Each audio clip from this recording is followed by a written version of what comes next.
সানকুইক চলতি পথে ইফতার।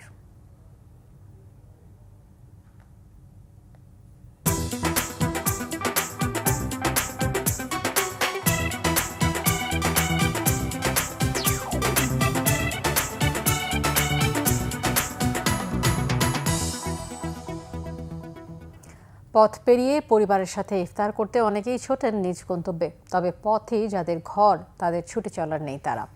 কেউ কিছু দিলে সেটি দিয়েই সারতে হয় ইফতার, তা না হয় নিজের সামর্থ্য অনুযায়ী ছোলা মুড়ি কিংবা ভাত দিয়েই ইফতার করেন অনেকে। পথে থাকা অসহায় মানুষের ইফতারের খবর জানাচ্ছেন মামুন আব্দুল্লাহ। 3 সন্তানের জননী আমেনা খাতুন বাসা ভাড়া দিতে না পারায় বাড়িওয়ালা বের করে দেন। এখন রাস্তার ফুটপাতই তার ঘর। মাথা গোজার ঠাঁই না থাকলেও সন্তানদের নিয়ে থাকেন বেশ দুশ্চিন্তায়। সারা বছরই যার রোজা, তার নতুন করে ইফতার নিয়ে নেই ব্যস্ততা, কারণ তার বিশ্বাস কেউ না কেউ দিয়ে যাবে ইফতার। মানে যেন থাকতাম এন থেকে বাইর করে দিছে রুমের থেকে, এই কারণে এই রাস্তায় এসেছি। যদি পাই ভাগ্যতা তাহলে ইফতার করি, নাইলে পারি না, পানি দিয়েই করি, কি করবো।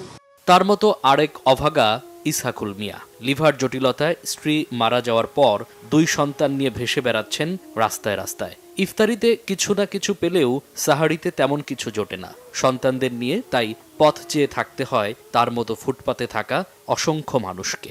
কষ্ট তো এটি, মানে বাচ্চা কাচ্চারা খাইতে একটু কষ্ট করে, এরপর আমরা আমি রোজা রাখলাম, সেই টাইমে খাওয়ানোর কারণে রোজাটা রাখতে পারি না। তা মসজিদের তো ইফতারি দেয়, এন তাই আমরা খাই আর কি।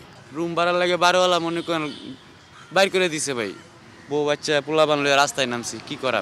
খুব সংকট অবস্থা ভাই, 3 বেলার জায়গায় 1 বেলা খাইতে খুব কষ্ট হয়ে যায়। বাসায় তাহলে ভাত খাই, আর না হয় মুড়ি টুড়ি নিয়ে বানাই, বেগুনি আলু সব কিনে নিতে হয়, বানায় খাই।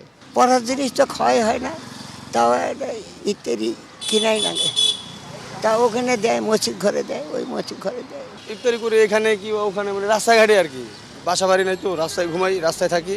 সেরই তো প্রশ্ন না। ইফতারের সময় যে আমাদের ভালো কাজের হোটেল নামে একটা আছে, উনি সবাইরে প্রত্যেক দিন এসে ইফতারি দিয়ে যায়। ইফতারি যে দেয়, অনেক মানুষ দিয়ে যায় ইফতারি, বিরিয়ানি দেয়, খিচুড়ি দেয়, মুড়ি দেয়, বুট দেয়, ওলাই খায়। আমার স্বামী প্রতিবন্ধী।